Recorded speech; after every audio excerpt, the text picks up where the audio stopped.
everybody, and welcome back to another episode of Let's Talk Fortitude. And I got to say, before I go any further, I got to give a shout out to Mr. Kurt Lively for helping me make this happen. He reached out and got me in touch with Mr. Gordon Dasher.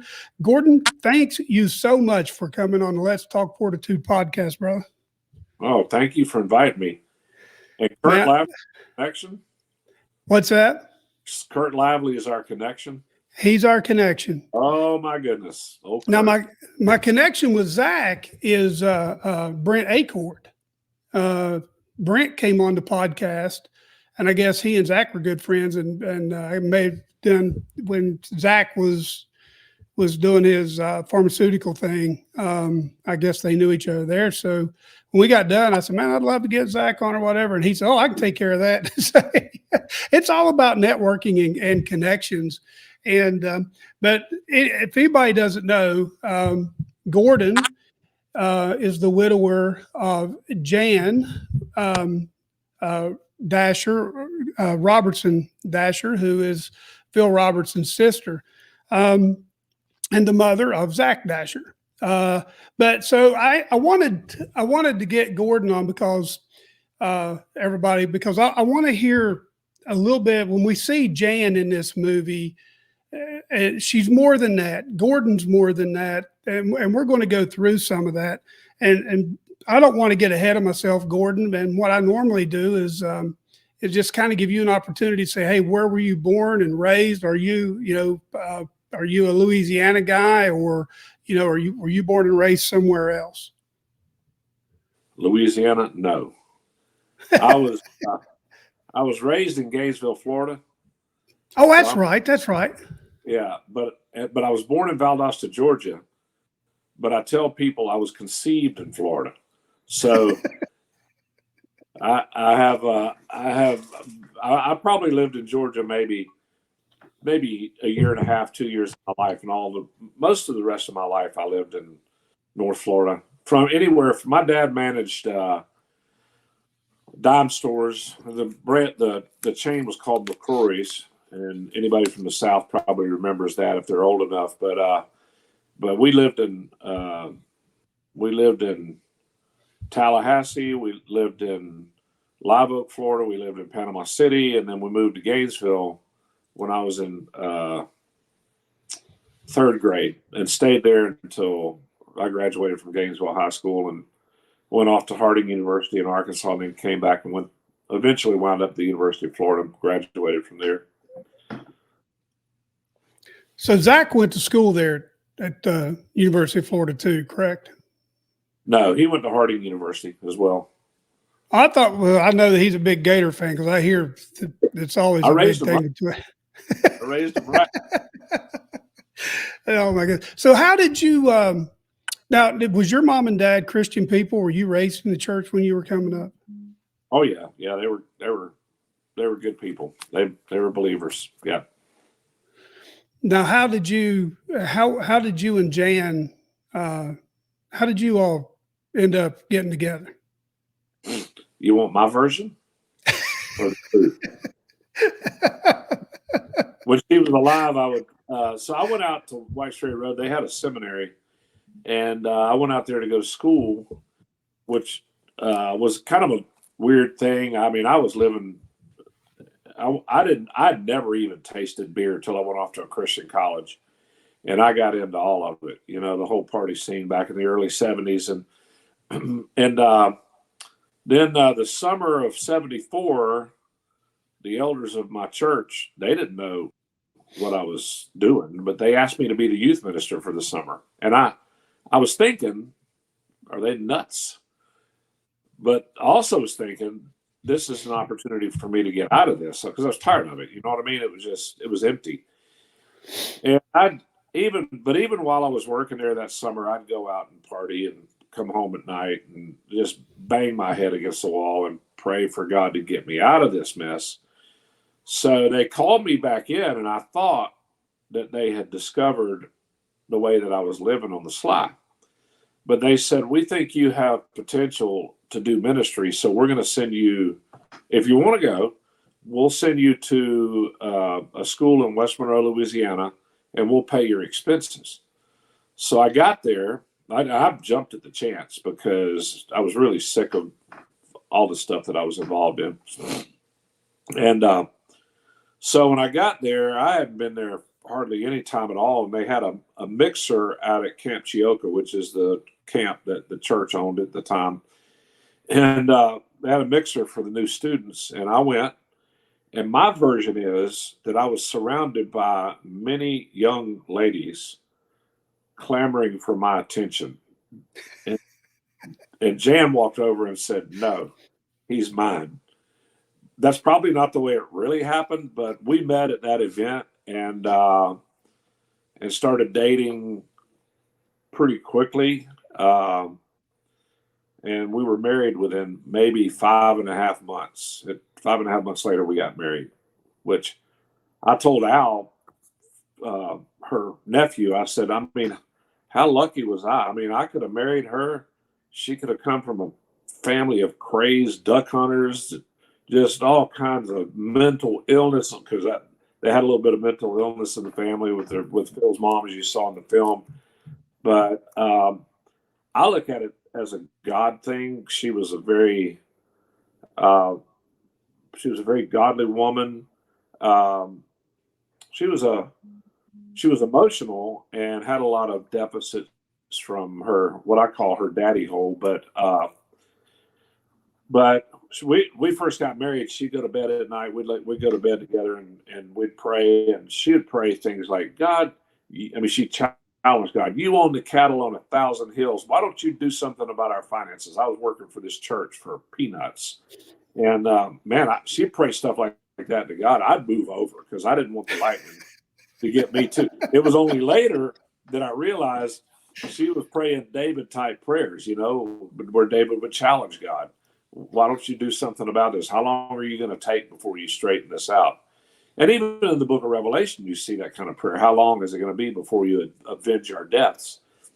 So that's how I met her. And we fell in love and got married within 5 months. It was crazy. I don't advise it. There were a lot of times I wish that we had waited and gone through premarital counseling if that kind of thing had been available then. But when I look back over the 44 years we were married, I'm very, very, very, very grateful that she was the one that God put me with. And she raised my kids to be believers. She would put them to bed at night from the time they were little kids. They'd be in the bed. And she'd sit in the closet with the light on and teach them the Bible every night. She never failed to do it. And I know they probably resented it at the time, but they'll all tell you now, I'm very grateful for what Mom did. And they are all three believers. They're pretty radical in their faith. They're very serious about sharing it with other people. And I'd like to take credit for that. But, Willie said the other night, he was here, and he said, yeah, you did a pretty good job of raising your kids or something like that. And I said, no, that was Jan. Zach said, no, it was you. Not as much you, but it was you too. But I'm very grateful for her and for the fact that God I think he orchestrated the whole thing. I really do. So when you guys got married, so at this point, Phil Robertson is he in college playing ball at this time, or is he out of school now?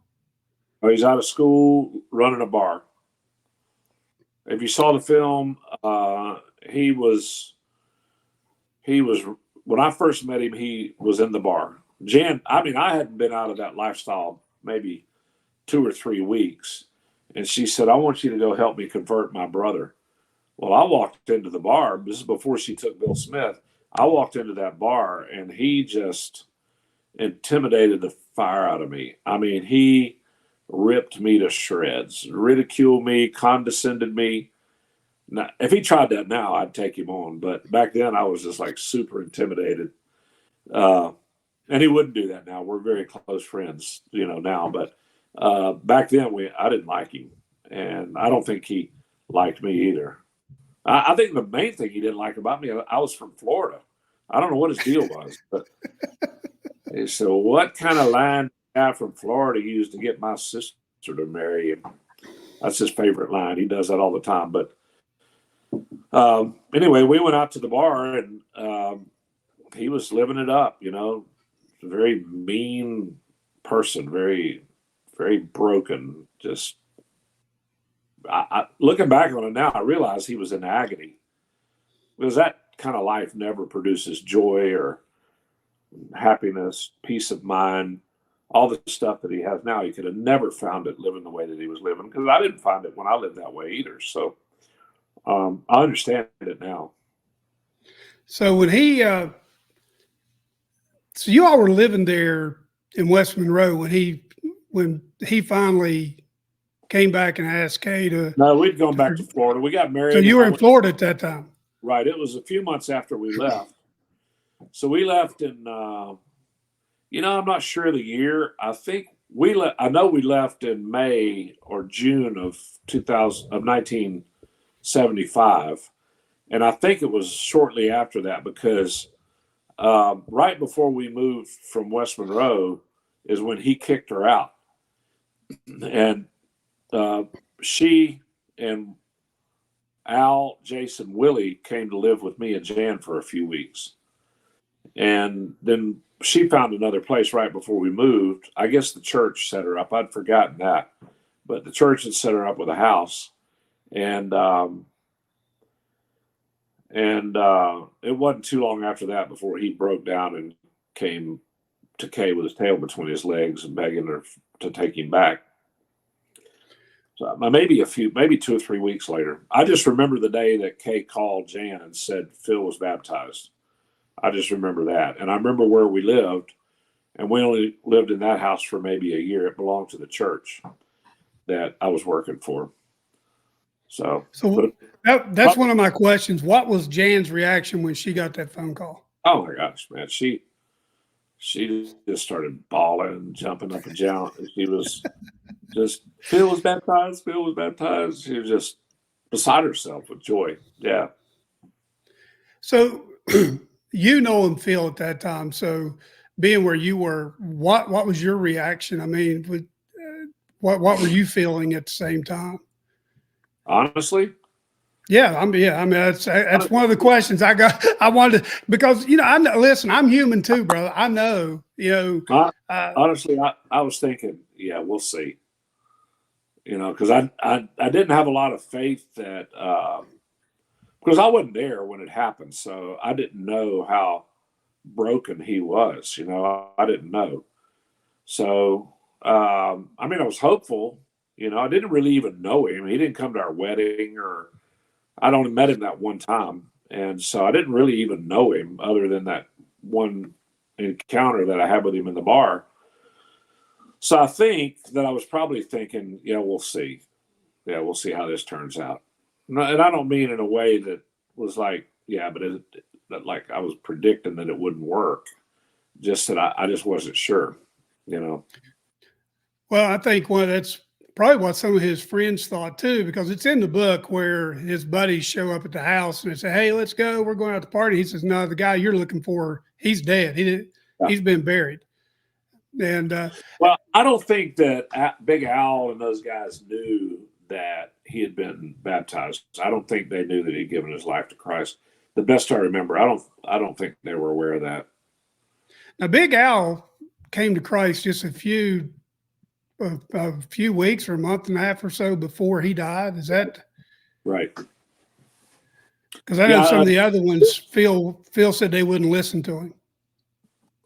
Yeah, but there have been a lot of those guys that have listened to him, but Big Al was probably 2 months before he died. That's what Phil told me the other day.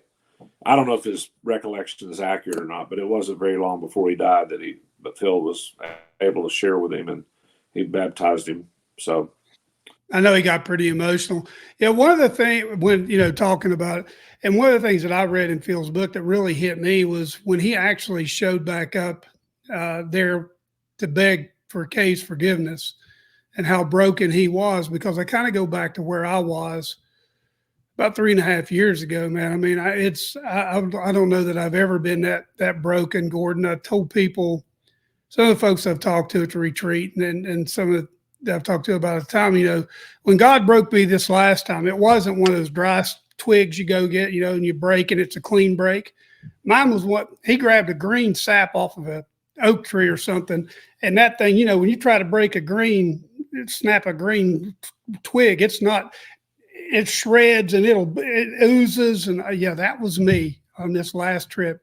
And the thing about it is I told God, I said, I never want to leave this place, but he said, John, I understand, but I can't use you like this. We got to get you out of this. But so when you and Jan made your first trip back to Louisiana after his conversion, what were your all's thoughts then? I mean, when you got there, I mean, was it, man, I can't believe what's really happened in this man's life. Okay. John, I'm 71 years old. That was 40 something. I don't remember which trip was first. I mean, there was a marked difference in his demeanor right off the bat. But, I mean, there were times over a span of maybe 20 years where we butted heads, and we would argue about all kinds of stuff. And I remember one day we were sitting in a duck blind and just arguing like crazy. I don't even remember what it was about. And he was just like, nah, son. And I promise you, 6 months later, he was saying exactly what I had said in the duck blind, but now he was claiming it as his own. He never gave me credit for it. One time we had a big argument with him and his older brother Harold, and I mean, it was up in Phil's house, and I walked outside. Al was standing out on the porch, and he doesn't like conflict. And I walked out on the porch. I said, I can't stand him. I'm never coming back to this house again. I don't want anything else to do with him. And I got in the car. We started to leave, and I told Jan, I said, I'm done. I'm never. Those two guys are the hard-headedest people. Of course, I wasn't hard-headed. You know what I'm saying? It was all them. But you didn't ask this, but I don't know when the shift came. Probably as we both got older. He's about 6 years older than I am.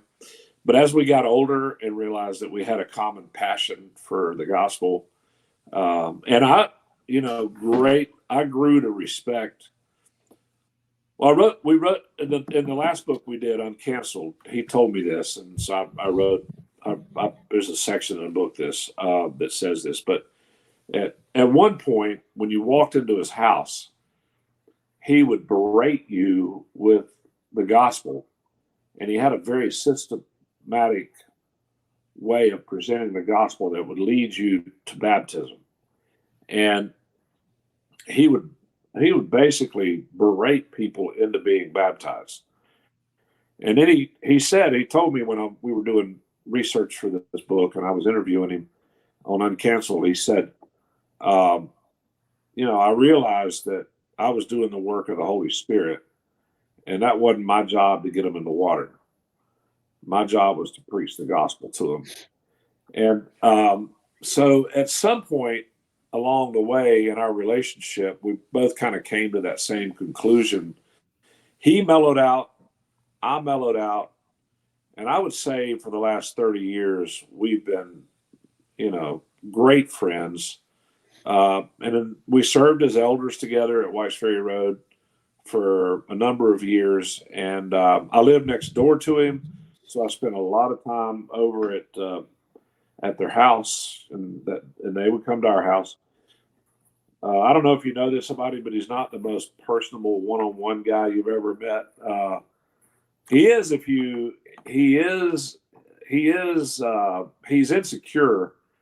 I think around a lot of people if he doesn't really know them. And so Kay would invite people down, and she'd say, "Hey, you've got to come be the social butterfly because Phil's not going to do it." So we go over. It was great for me because I probably gained 20 pounds living next door to him, eating shrimp, etouffee, and he's a great cook. Kay's a great cook. And I mean, I would go over there and I just pig out on whatever food they had. But I don't know. I think I don't know. I don't know how to explain it. We just became best of friends, but he's my brother-in-law, but I respect him greatly. He respects me, and we grew to love each other very much. And so now before Jan passed away, how long has, if you don't mind me asking, how long has she been passed? September 25th was 4 years, so a little over 4 years.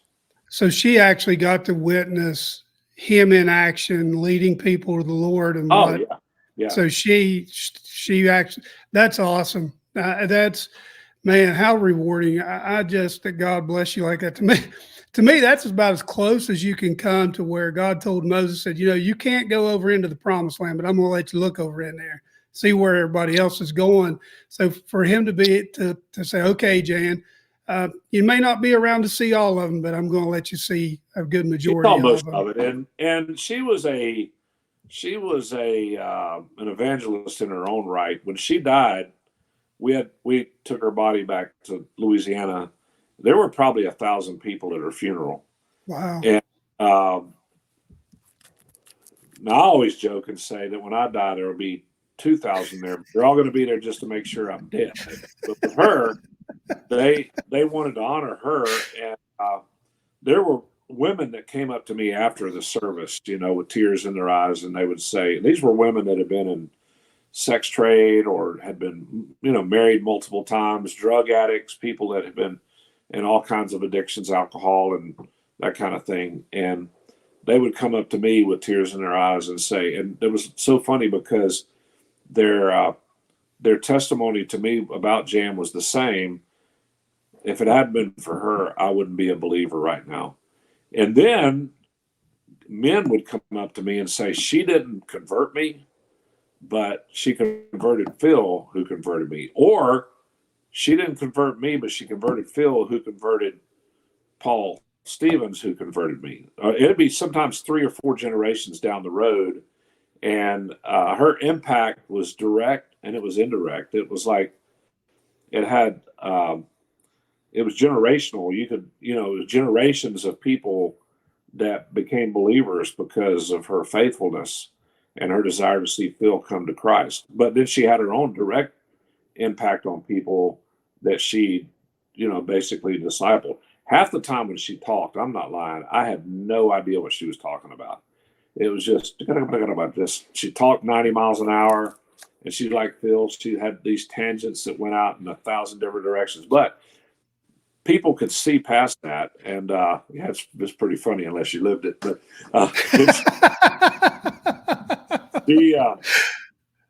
I told people look at me when she talked, especially if we went up north, like New Jersey or Canada or New York City, and she'd start talking. And one guy in New Jersey said, it was after Duck Dynasty, he said, she needs subtitles like Uncle Si. I can't understand it.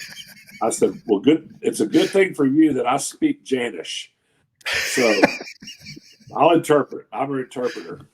But I think what people, especially people that were broken by the devastating impacts of sin in their life, I think what they saw in her was not so much what she said, but I think they saw her passion for them. And I think that's also what people see in Phil. They see the changes that God has brought about in his life. Jan never got into that whole scene that Phil was into. But in Phil's case, I think people see the changes that God has brought about in his life, and there's hope. It just like this movie. I mean, it was a kid that I taught in Florida. And he graduated with my son, Zach, and he went to see the movie, and he texted me and he said, I just saw The Blind. He said, dude, I'm just in tears still hours later. He said, and the next day he texted me again and he said, I just did something I never thought I would do. I went to Barnes & Noble in Gainesville, Florida, and I spent $70 on my first Bible.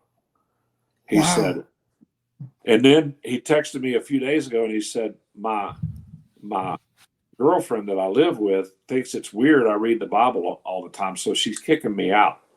But whatever happens, I'm gonna stay with God.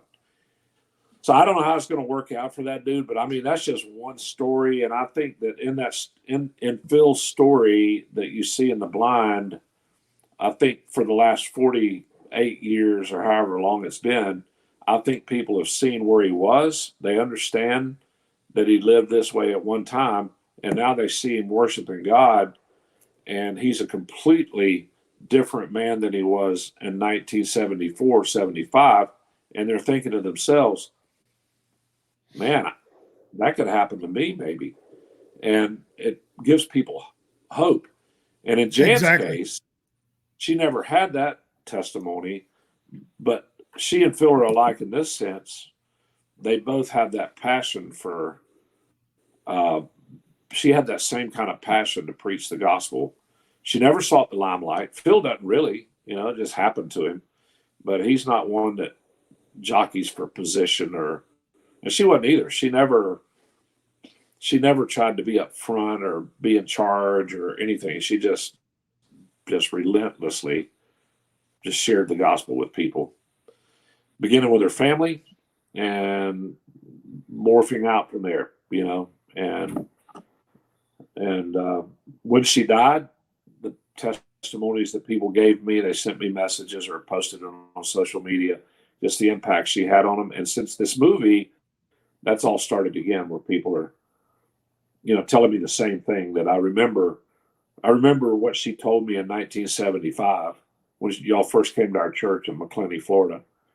They still remember what she said, and they remember the love that she had for them and the impact she had on them. So it's a legacy. Life is brief, and everybody's born and everybody's going to die. And at 71, I know that I don't have a lot of years left, but oh man, I'm going to turn that off. Hey, everybody knows, but Gordon, everybody knows on this podcast, it's real. I mean, I'm not like this. Don't have a cell phone, wouldn't know how to turn it on. So since you said it, I was sitting here watching today's episode, and he went to Jersey Joe's daughter's wedding. And I don't know if you've heard about all that, where he doesn't have a cell phone. He's trying to find it. And I tell you what, Al Robertson could not stop laughing for 15 minutes. It was hilarious. And Jace was trying not to laugh. And I think he was wiping tears out of his eyes too. And I'm glad I wasn't trying to drive down the road trying to listen to that, because I'd had to pull it off. So it's amazing. So one of the things that I did that you said that Phil said, it's been a few episodes back, where he made the statement, I can't remember what their conversation was about, but this stuck in my mind.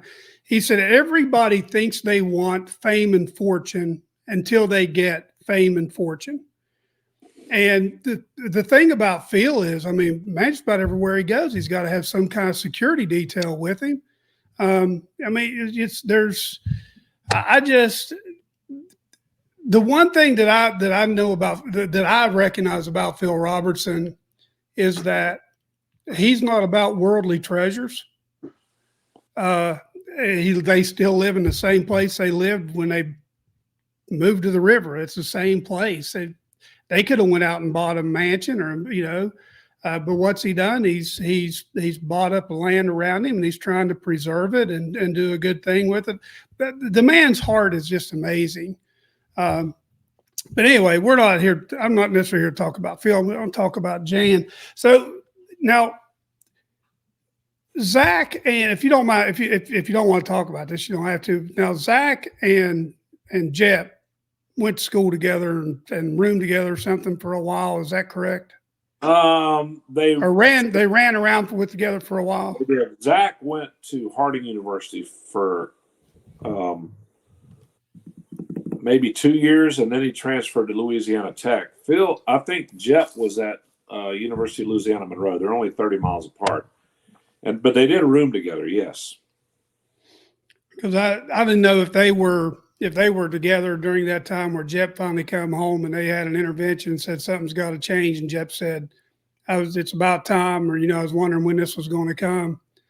We don't have to talk about Zach either, because I'd like to get him there to talk about his testimony later. So, do you mind talking about what happened with Jan, or what? If you don't, I mean, we can cut this As far out. as What caused her death, and what caught up with her? Oh, no, I don't mind talking about it. It's kind of part of my testimony. But so in 2013, after Hurricane Sandy, a guy named Robert Abels, who's an elder at the church there, and Jan and I went to Union Beach, New Jersey, where we kind of had a connection with a church plant there. And the storm it was devastating. I think the storm surge was like 15 feet or something crazy.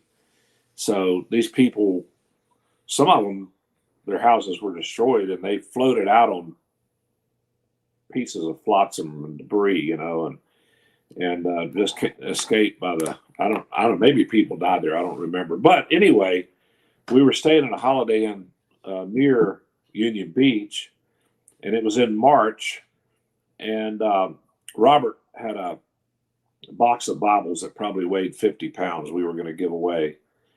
And he said, he's a great guy, but I'm still mad about this. He said, if you'll I'll open the trunk if you'll put these Bibles in the trunk. I said, oh, great. What a deal for me. I get to carry 50 pounds out, and you get to mash a remote, just click, So he opened the trunk, and it was snowing, and the wind was blowing. And just as I leaned over to put the Bibles in the trunk of this rental car, the wind caught the trunk and pushed it down a little bit, and I creased my head right here. I mean, I saw stars. I mean, it hurt. And they made fun of me, both of them. I've never forgiven Jan for this, but she and Robert both said things like, how could it miss a head that big? I mean, look how big his head is. They made fun of me. I mean, it was brutal. And I've been pained seeing stars. It almost knocked me out. So maybe we were on our way to Union Beach, and maybe 15 minutes later, I said, man, my head's still hurting. And she said, what'd you do to your head? And I said, I creased it on the trunk. The trunk lid hit it. She said, when did you do that? And I looked at Robert, and he looked at me, and that's when I knew she had some kind of dementia. That's the moment I knew. And Phil said it's kind of hard to spot dementia or Robertson because they're all crazy anyway. But I knew then, and I took her to this doctor, this neurologist in Monroe. If you're ever in Monroe and you get really sick, leave.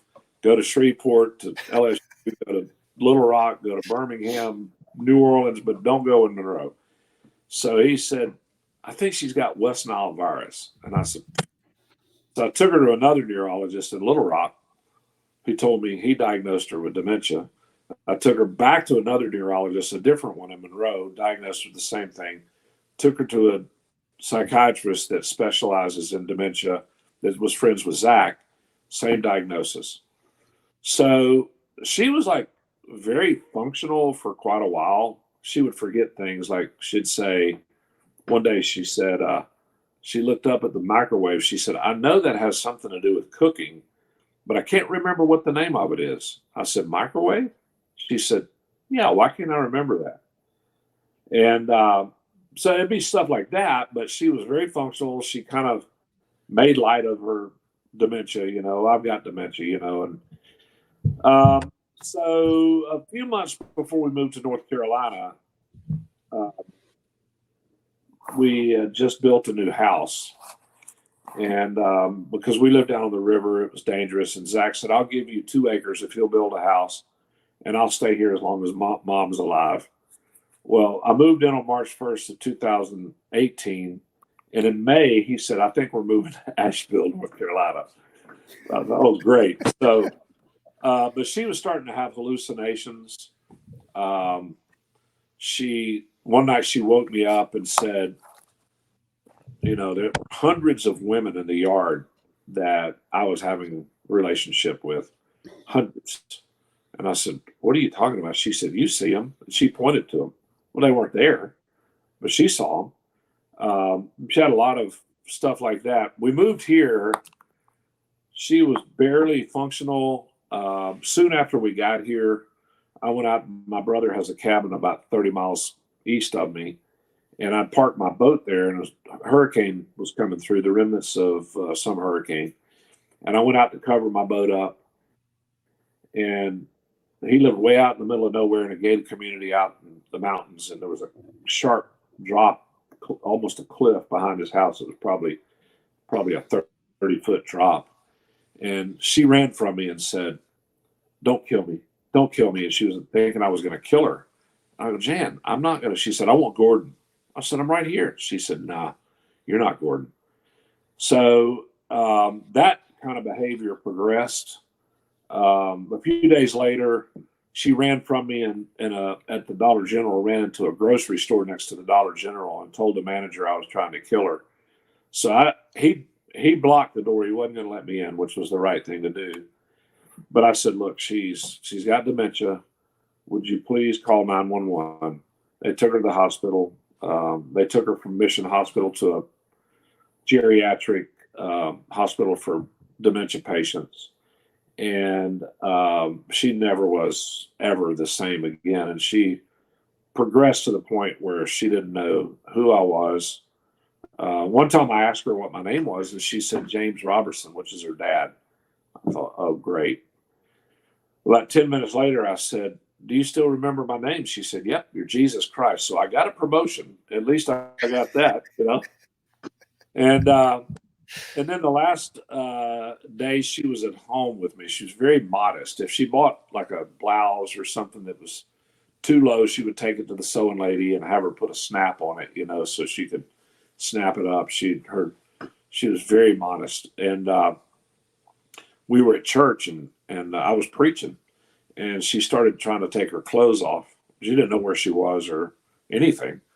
So I put her in the car, took her to another hospital in Hendersonville, and from there they took her to another geriatric Alzheimer's unit and kept her there about 2 weeks. And I put her in a nursing home, and 2.5 months later she was gone. So it was a brutal year and a half. I'm talking about a brutal year and a half where I did not sleep.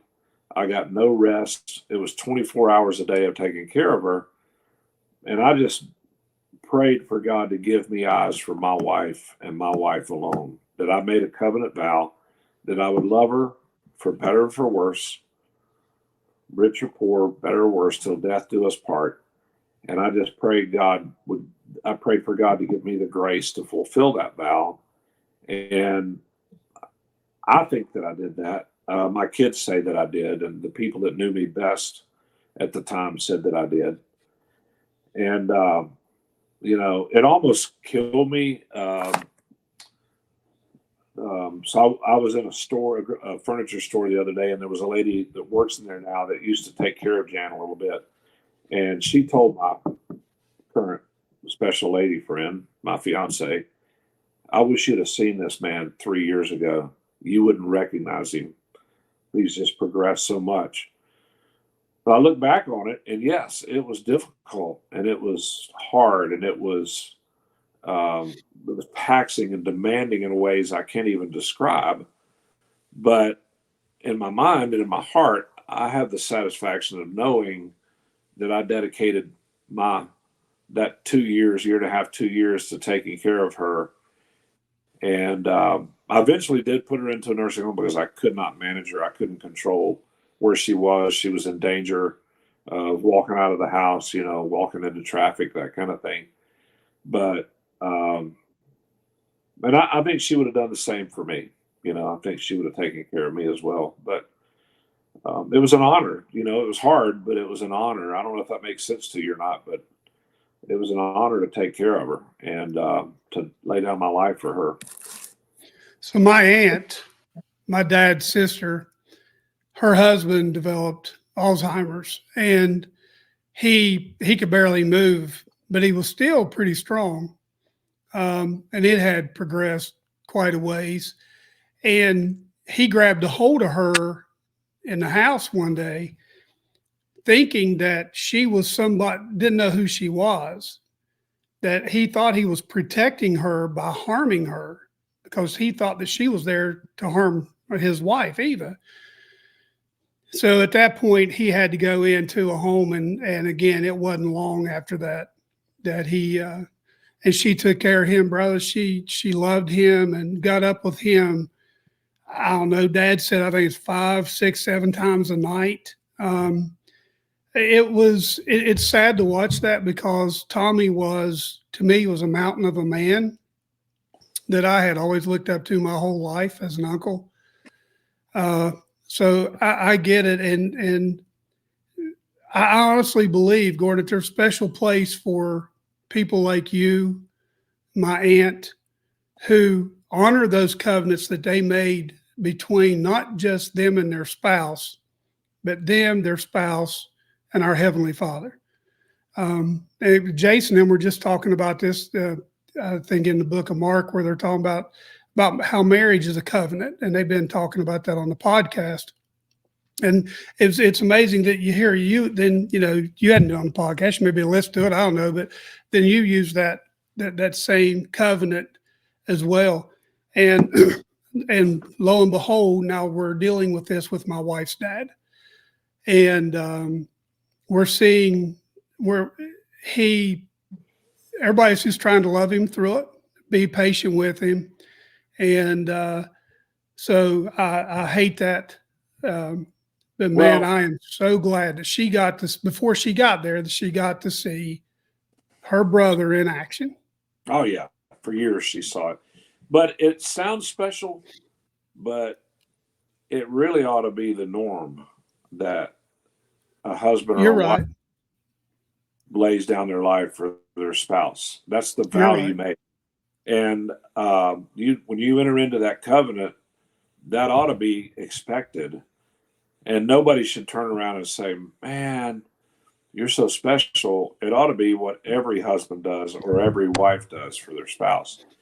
So maybe I was different in that a lot of people in 2023 fail to keep that covenant, but it's not special in the sense that that's the way it ought to be. That's what you agreed to do. And that vow means something. And to know that when I entered into that relationship with her, that if I ever got to the point she was at, she would have taken care of me in the same way that I took care of her. Except that I don't think she could have picked me up because I weighed 270 pounds. And by the time she died, she was not a chubby woman like Phil calls Miss K calls her chubby, Miss Chubby. Like people back, she kind of liked it, but Jan was never really chubby like that, but she was 150 pounds when she got sick, maybe 140. And when she died, she weighed 87 pounds, but 87 pounds of dead weight. Well, when she went in the nursing home, she weighed 104, but picking up 104 pounds of dead weight is very difficult. And I would have to do that a lot. But you know what? I mean, I made this decision in the midst of it all. There's nothing that I could do for her that God hasn't done more for me. So, and when you take the principle of the golden rule, do for others as you would have them do for you. Well, what if I were in that situation? What would I want her to do? I'd want her to take care of me. And you could argue, maybe I should have put her in full-time care sooner than what I did. But I had to be at a point in my own life where I felt like I had exhausted every avenue to take care of her. And I didn't get to that point until I got to that point. And that was probably around July 4th in 2019. But I don't regret it. I'm not bitter toward God about it. I'm not bitter toward her about it. It's just the ebb and flow of life. You're born and then you die. And then sometimes bad stuff like that happens. and it affects everybody that you're in a relationship with. I mean, it affected me probably the most, but it impacted her kids and her grandkids and the people that were her friends, and Phil and Kay and Cy and the whole bunch, So, Well, I understand exactly what you're saying about you. You wanted to make sure you could do it as long as you could. When my wife and I got married, I was 19, she was 18. 3 months after she graduated high school, we got married. And I was in the military. 2 months after we were married, we got pregnant and had a daughter. Danielle was born with trisomy 2216q, which meant part of her 16th chromosome broke off and attached itself to the 22nd. And she had all kinds of heart defects, large heart. I mean, it was enormous. And she was only the sixth known case in the United States at that time. And all the rest of them were either stillborn. The doctor said they were either stillborn or miscarried. So Danielle lived to be 5 months, and the military transferred me from California back to West Virginia to be around family. Well, the cardiologist there at WVU said, we're going to, we need to start thinking about surgery. And my wife and I are like, how do we go ahead and do this? I mean, how do we know if we do the surgery and something happens, will we be second guessing ourselves? Well, lo and behold, same as you, there come a point where they had to fly Danielle from Charleston, West Virginia to Morgantown on the governor's airplane. And 36 hours later, she passed away after open heart surgery. And we found out that what she had could never have been corrected. And that in the autopsy, it said they didn't understand how she lived as long as she did. But I do, because that little girl brought a lot of healing to two families, and that had issues. So I get it, man. I get it, because you always, you don't want to go through life wondering, hey, what if I had done this? What if I had done that? But whenever in your heart, I couldn't do it anymore, I did as long as I could. It's a great release. It really is. Well, I still tell people, there are a lot of things worse than death. Oh, yeah. One is living with a debilitating disease like Alzheimer's. That's, at some point, it becomes worse than death, and death becomes a welcome relief. And I'm not ashamed to tell you that I prayed for God to I started giving him ultimatums like Jan used to do, and I prayed for him, to either take her or heal her. But this, I even said one time to God, I wouldn't let a dog live this way. I wouldn't let a dog suffer like this. I'd put him out of his misery. And then I prayed for me to die, Yeah. It was so intense. But the other thing that's worse than even that is to live a life outside of Christ. And so in that 67-year, trying to get both my hands in the frame here, in that 67-year time span from May the 17th, 1951 until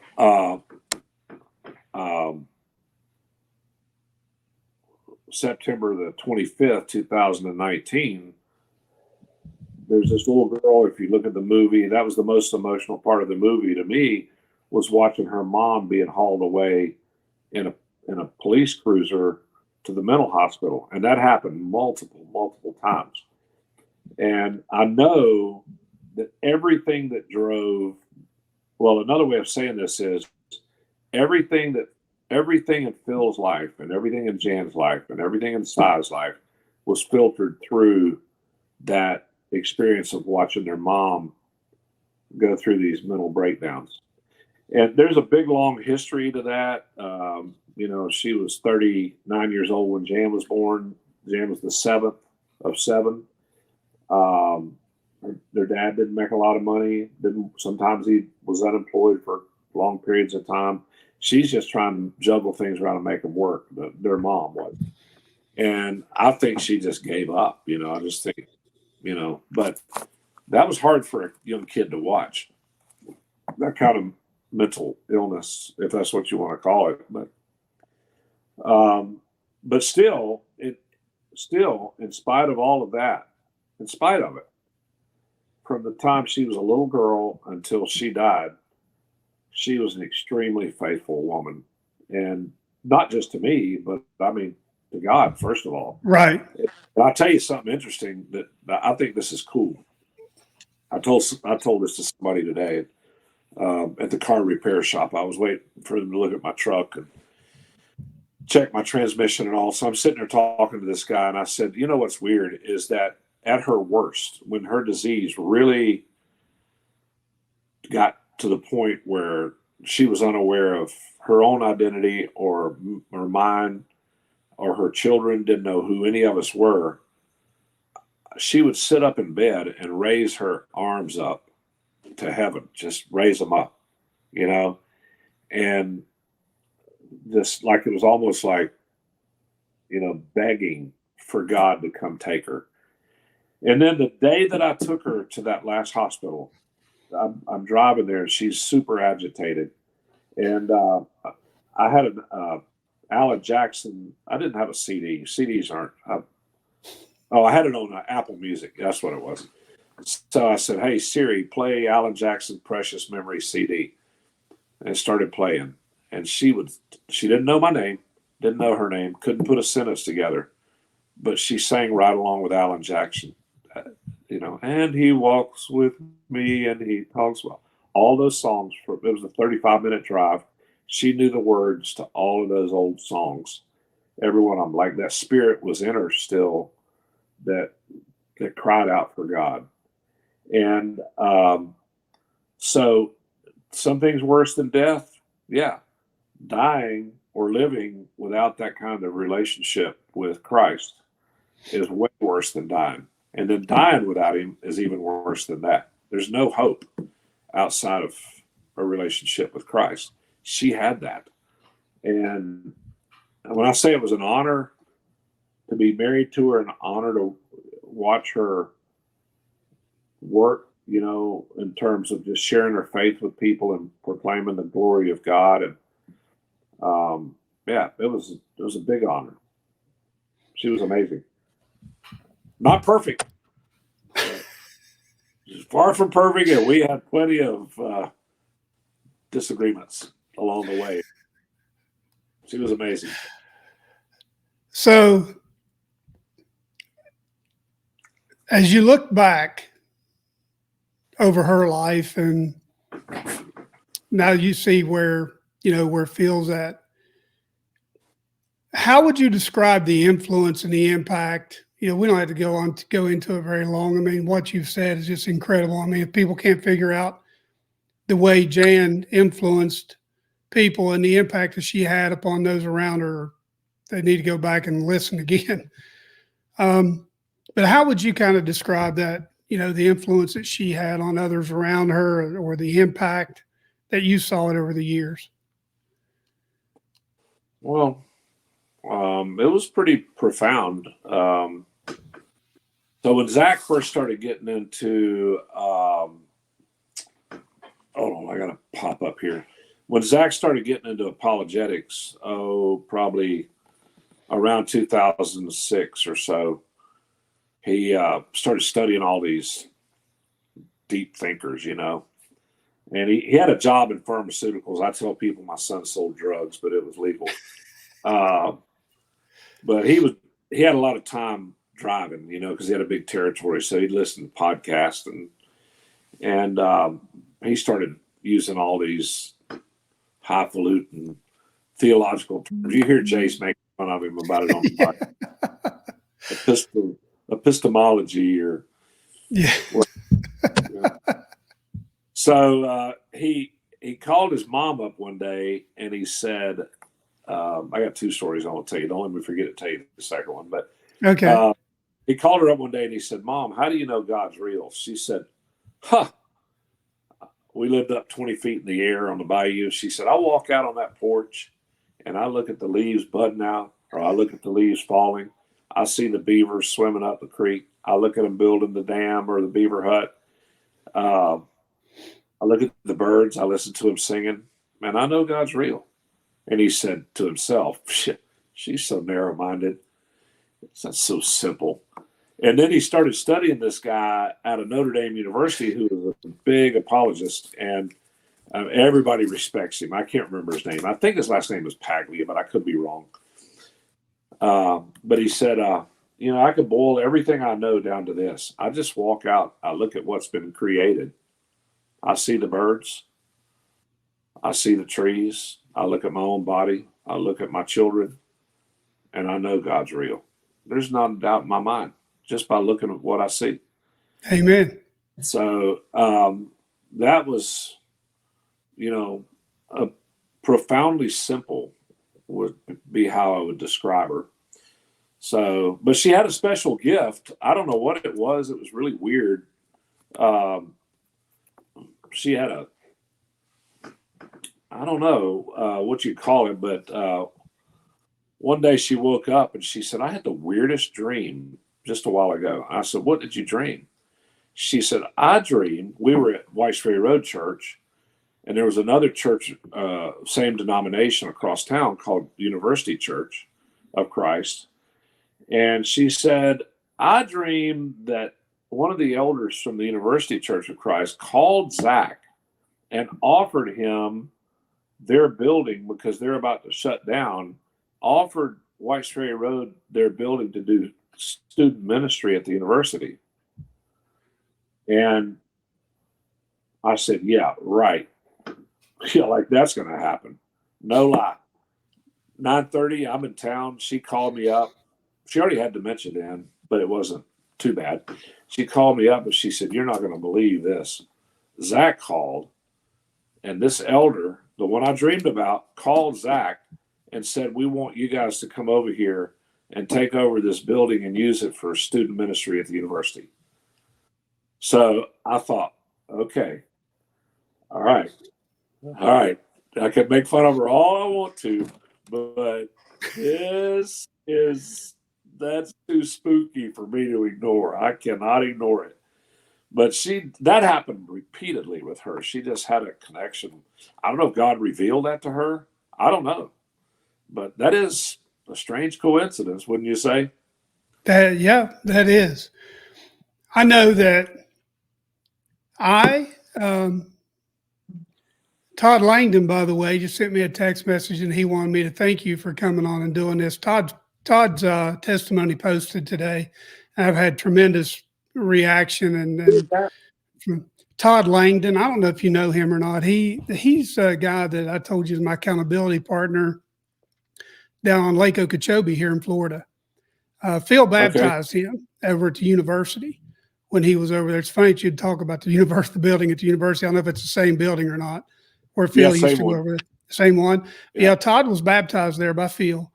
And so he knows who you are. You don't know who he is, basically. But he just wanted me to tell you thank you for coming on.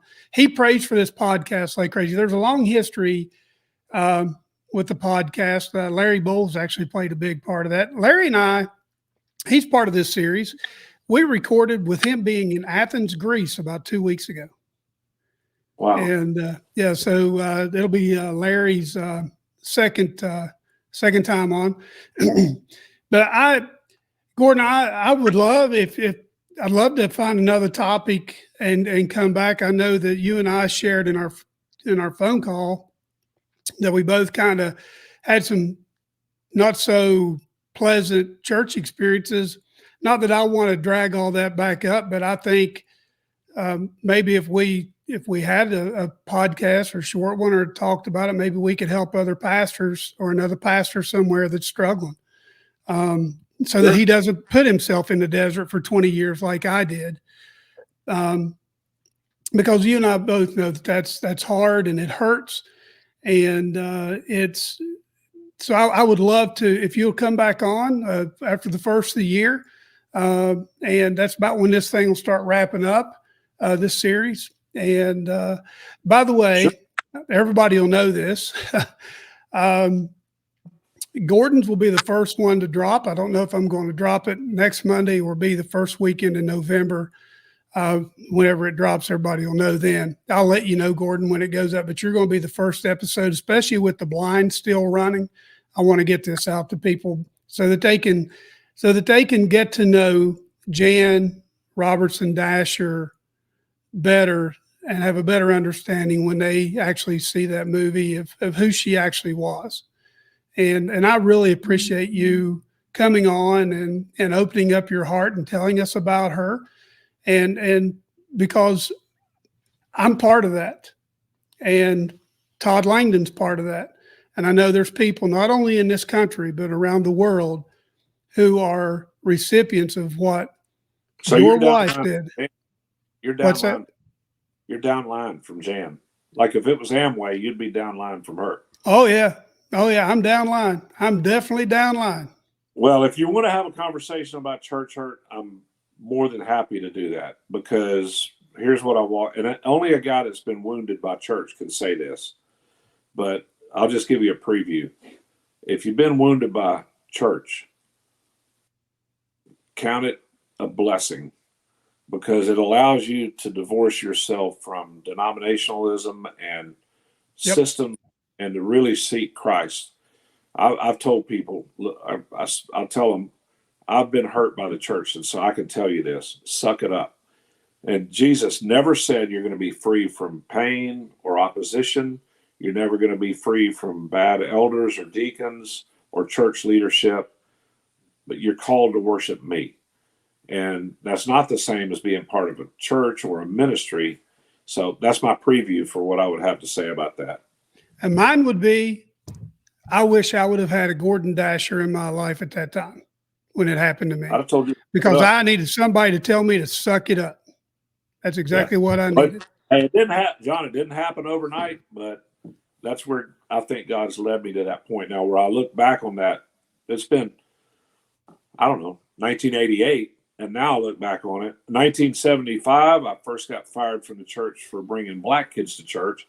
And then I was in another church cult, and I got hurt there. But then after, it took me, I don't know, 3 or 4 years to say it's the best thing that ever happened to me. And I mean that.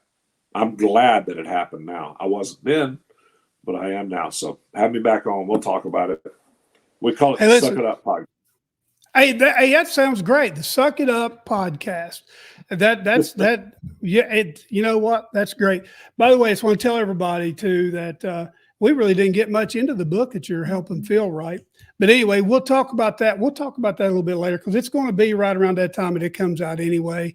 So we'll get into that a little bit more then too. But before we get out of here, don't hang up yet, because when I kick us out of here, we'll talk for just a minute before you hang up. Hey, everybody, go to forerunnerproductions.locals.com if you want to help support Chad and what he does. Forerunnerproductions.com if you just want to go see what all Chad's got going on. Also, you can find us on Forerunner Productions on YouTube and Let's Talk Fortitude on Spotify and iTunes. Also, if you would, I never say this enough, if you would give us a like and subscribe, share this video. It really helps us getting the gospel and these stories out to others, to be an influence and have impact on others.